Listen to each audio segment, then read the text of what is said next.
Hi friends, please subscribe and like my channel. My name is David Langston, and I'm 56 now.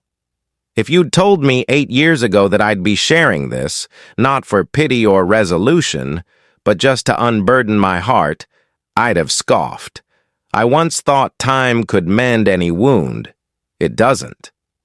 Sometimes it only reveals who truly mattered.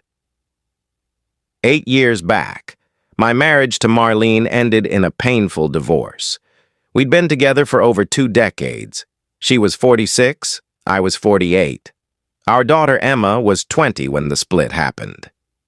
Without hesitation, she chose her mother's side. Her final words to me before cutting contact were, "Mom told me all I need to know about you." She blocked my number, ignored my emails, and refused to meet. Once I lingered outside her college dorm, hoping to glimpse her. She called security. The message was unmistakable. "Keep your distance." It broke me. It wasn't just the divorce, it was losing the one person I thought would at least hear me out. But she didn't. No questions, no chance to explain. Just silence. Marlene crafted a flawless story. I was the distant, self-absorbed husband, too consumed by my construction job to care for my family. Sure, I worked long hours. I was the sole breadwinner. Marlene stayed home to raise Emma, and I was proud to provide for them. But when tensions arose, Marlene turned Emma against me. She had the upper hand, painting me as the villain. No discussion, no fairness, just condemnation. For 8 years, I carried that weight. I threw myself into work and cared for my mother, who was fading into Alzheimer's. She passed last year, my last tether to family. At her funeral, I stood alone in the cemetery, no one to share my grief, no daughter, no kin. Then 2 months ago, my phone rang. A hesitant voice said, "Hi, Dad?" I nearly dropped it. It was Emma, her voice unfamiliar after almost a decade, now mature, cautious. She mentioned seeing a post about her grandmother's passing and wanted to check on me. I was floored. I didn't know she still followed my life. I thanked her, admitting I missed her beyond words. She suggested meeting, and we planned dinner at my house the next Saturday. I scrubbed the place spotless, cooked her favorite, shrimp Alfredo, and set flowers on the table. Not for her, but to make the house feel less empty. When she arrived, seeing her after 8 years felt surreal. She resembled her mother, yet traces of the little girl I'd carried on my shoulders lingered. I fought tears and hugged her. Dinner was polite but strained, like catching up with a distant acquaintance. Still, I was thankful. Then, I asked the question that had burned in me for years. "Why didn't you ever hear my side?" She looked away, then murmured, "I was afraid." Mom said things, and I believed her. I didn't know any better. She apologized, expressing regret and shame. I wanted to trust her words, but something felt off. Soon, the conversation shifted. I asked why she reached out now. She admitted she was engaged, finances were tight, and she'd hoped lawyers would contact her about her grandmother's estate. When they didn't, she called. I stayed calm, though her words stung. She explained that Grandma had promised her everything as the only grandchild and asked if that still stood. "Anything would help," she said with a nervous smile. "The wedding's going to be big." The realization hit hard. She saw me as a means to an end. My heart, which had longed for this reunion, cracked. I told her the inheritance went to me years ago, that Grandma changed her will, and I planned to start a woodworking business. I offered a few thousand from my savings for her wedding. Her expression darkened. "That's it?" she asked. "It's what I can give," I said. Her tone sharpened.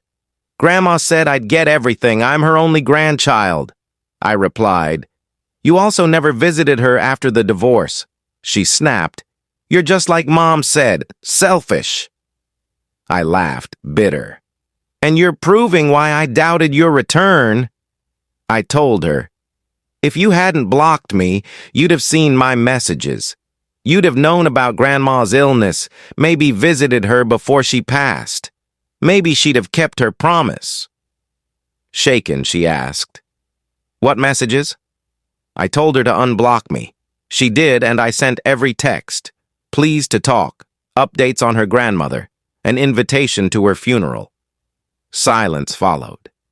I didn't know, she whispered. You didn't want to, I said. We sat in quiet tension. Then I stood. I don't hate you, Emma. I never could. But I don't trust you. And love without trust isn't love. She tried to speak, but I stopped her. I spent 8 years grieving you, though you were alive. I'm done grieving. I'm done waiting. I'm done being a father to someone who only remembers me for money. She left silently. I stood in my quiet house, alone again, but at peace. 3 days later, Marlene called. Her name on my screen felt like a ghost. I let it go to voicemail. She called repeatedly, and on the fourth I answered, tired of hiding. David, she said softly, can we talk? I stayed silent. I know I'm the last person you want to hear from. You're right, I said. She said Emma came home upset, claiming I offered money she refused. I scoffed. That's not how it happened.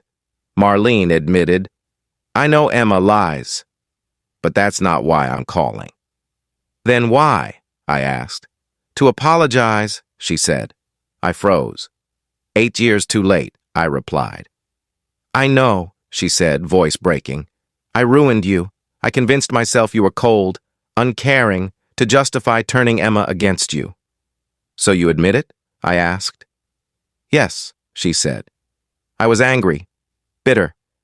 I didn't want to lose her, so I made sure she wouldn't choose you. She would have, I said. I'd never have turned her against you. I know, she whispered. I stared out my window at the swaying trees, the same as the night Emma visited. The worst part wasn't the lies or losing the house, I said. It was my daughter erasing me, like every moment we shared. Bedtime stories, scraped knees, Christmas mornings, meant nothing. I'm sorry, Marlene said. I regret weaponizing her most. I didn't consider the long-term cost to her or you. Why call now? I pressed. This isn't just guilt. She hesitated. Emma thinks she deserves the inheritance. She believes your mother promised it. She did, I said. Before Emma cut me off, ignored my messages, and showed up expecting a payout. I know she hurt you, Marlene said, but she's still your daughter. No, I replied. She's yours. You raised her to see me as a monster. Now you want me to fund her wedding to some guy who probably can't hold a job. Marlene was silent. I offered her money, I continued, more than she deserved. But it wasn't about fairness. It was about seeing if any part of my little girl remained. There wasn't. I don't want this to end like this, Marlene said. You'll regret it later. I laughed. I've been regretting for 8 years. Emma asked me to talk to you, she said. She's sorry. I twisted everything. Sorry doesn't erase 8 years, I said. It doesn't turn manipulation into love. She's your blood, Marlene insisted. I walked to my mother's old china cabinet where Emma once hid during hide-and-seek. You know what hurts most? I said. I'd have given her everything. My time, my love, my forgiveness. I waited for her, but she came for money, not me. She misses you, Marlene said. No, I replied. She misses what I can provide. Silence lingered. She's devastated, Marlene said. So was I answered. Then she surprised me. I'm not asking for money. Do you hate her? No, I said honestly. But I don't know her anymore. The woman I met last week doesn't love me. She loves what I represent, a missed chance, a financial fix, a name on a check. I sighed. I'm done being needed only when it suits her. I hung up. Days later, a letter arrived. No return address, just my name in familiar handwriting. Inside was a photo of Emma at 5, perched on my shoulders, beaming, pigtails bouncing. A note read, I can't undo what I broke, but you were the best father I could have wanted. I'm sorry I didn't see it sooner. No mention of money or the wedding, just that. I placed the photo on the mantel. I didn't call her, not out of anger or spite, but clarity. Forgiveness doesn't mean reconciliation. Sometimes walking away is the only path to healing. Thank you for watching Story. Please subscribe and hit the notification bell for more real-life stories.